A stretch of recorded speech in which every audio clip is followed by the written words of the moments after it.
So good afternoon, everybody.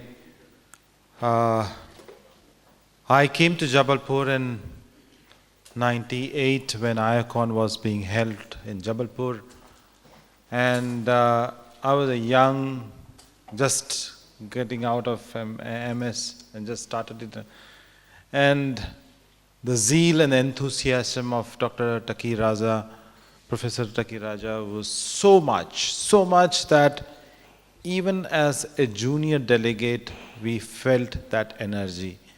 And I went on to know him much more personally, and I've been as a part of Indian Orthopedic Executive from Kerala, and usually used to meet Professor Raza in IOA meetings.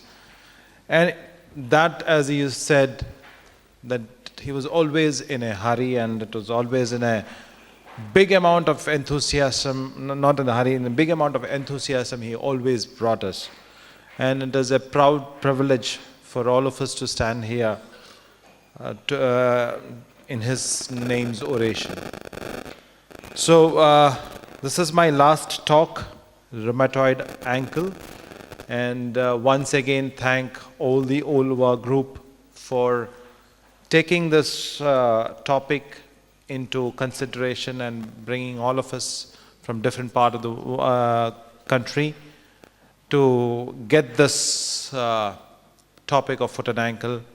The picture of washing the foot is actually a biblical story of Jesus washing the disciples' the feet. And that actually shows the humility which each one of us should have when we are examining the patient.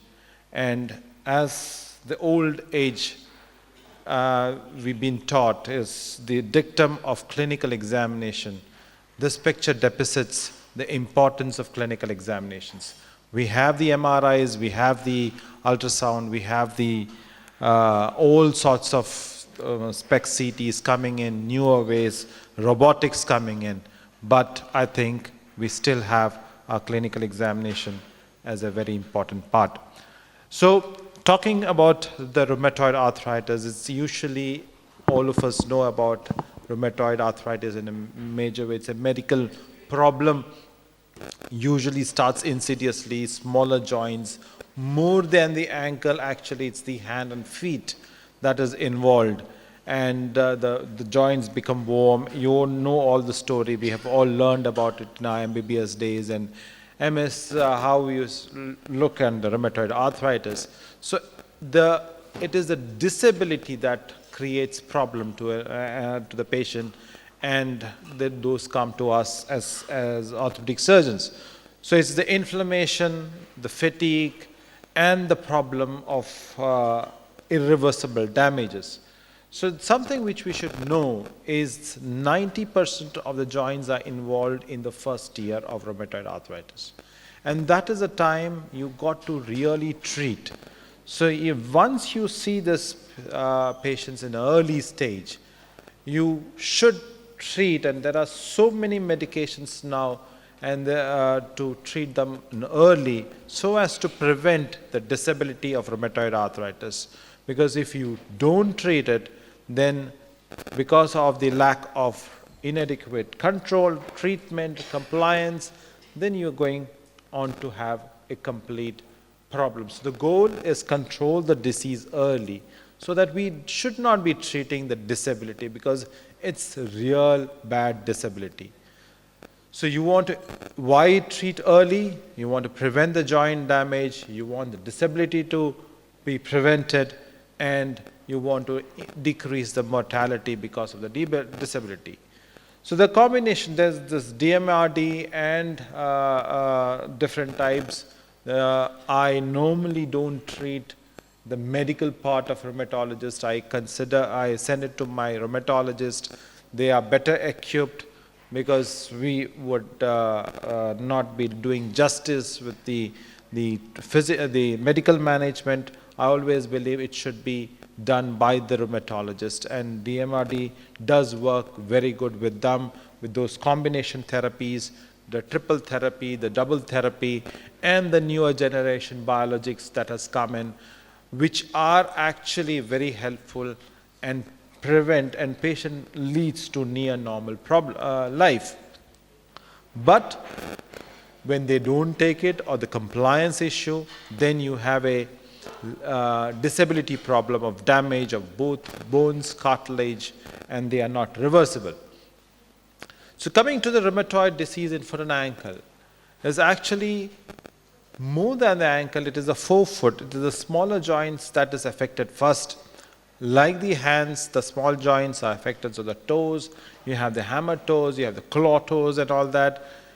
The hind foot is affected as later on after the forefoot symptoms.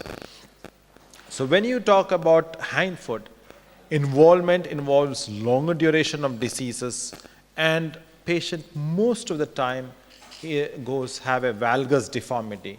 So something which first session we had, I am going back again on the clinical examination, is every time you see the patient looks at the foot from the front. And we as doctors see the patient's foot from the front. One thing in clinical examination, if you want me to take home message, is ask your patient to turn around and look the foot from behind.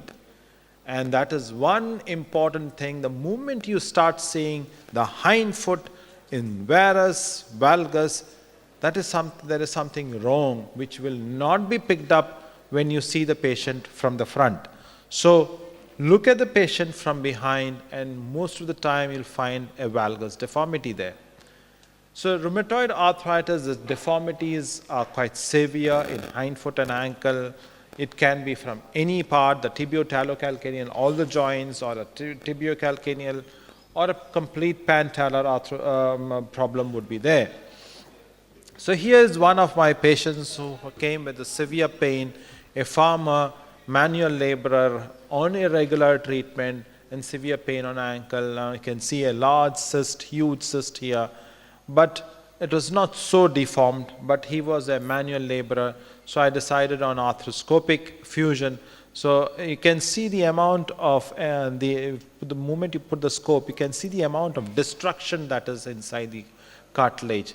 The whole synovium, the pannus formation type, it's completely destroyed ankle joint when you scope it.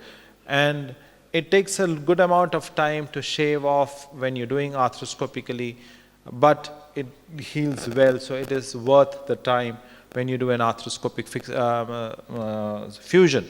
But so this is what it is. It is a completely destroyed ankle here. And here you can see my, see that is that huge cyst which we saw in the X-ray. You can, and that's the curette going into the cyst and curetting it out the cyst. So that is how you do it, clean it up completely, and then fuse it, and then goes on to heal. So this is the simplest thing which you can do in a rheumatoid arthritis, an arthroscopic assisted fusion, provided the position of the ankle is in a reasonable position. It's not deformed. Arthroscopically, you can do this. But when you have a severe case, this is Dr. Rajiv Shah's case, and this is how it is. It is completely destroyed. Pantalar area, you can see, this is what I was saying, look the patient from behind, and you can see the amount of valgus problems. Look at the x-rays. The subtalar arthrodesis is already done, but ankle now is creating a completely major issues, complete destruction, and this is what was done, and the patient goes on to heal well. This is a case 3. Now this was much more prevalent, again Dr. Rajiv Shah's case, rheumatoid arthritis with an osteomyelitis of the calcaneum. It seems he had given the option of amputation versus 2-stage surgery. Patient took on the 2-stage surgery, and this was the x-rays. Half of the calcaneum is not seen, but then as Pradeep was mentioning, you can get away with a little bit of calcaneum. You don't need a full calcaneum. So Dr. Rajesh Shah did the same. He went and explored the wound, did put in some stimulant here, and the wound started healing. And once the wound healed, he did this pantalar arthrodesis. So this is how the final look was, and the limb seems to be reasonably okay. I don't know how much long follow-up he has. I have no 2-year follow-up, sir. Yeah. So that means the surgery has done its work, and the patient he has salvaged the limb. So you can do something like that, but the ideal thing is you don't want to have such an amount of problem if you can treat this patient early. More than the ankle, though this topic was about the rheumatoid ankle, I thought I'll just show one of the patients which I had is a rheumatoid foot. Rheumatoid foot is much more commoner than a rheumatoid ankle. And when you have this type of ankle, you can actually get the whole thing corrected. Look at that particular thing. This lady has been having this ulcer for more than 1.5 to 2 years, being treated as corns, calluses, multiple debridements, but it was actually the subluxated second metatarsal which was creating the problem. So you just have to correct the axis, did a fusion, and look at this final end results. Such a difference between a pre-op picture of the first picture and the final when the wounds have healed. The patient gets back a near normal foot and completely painless foot. So there are good things that can be done with foot, provided you understand the biomechanics and don't treat this as the corns or calluses. You have to understand that this is subluxated metatarsophalangeal joint which is creating the problem, and you got to treat the subluxation and not the ulcer. So in conclusion, treat rheumatoid first with medications at the early stage and avoid destruction. Salvage possible, not many a times, but yes, possible many a times, and arthrodesis. And soon we'll have the arthroplasty. So probably in few years' time, we can show some plasty patients post rheumatoid arthritis. Thank you very much. It was wonderful coming here.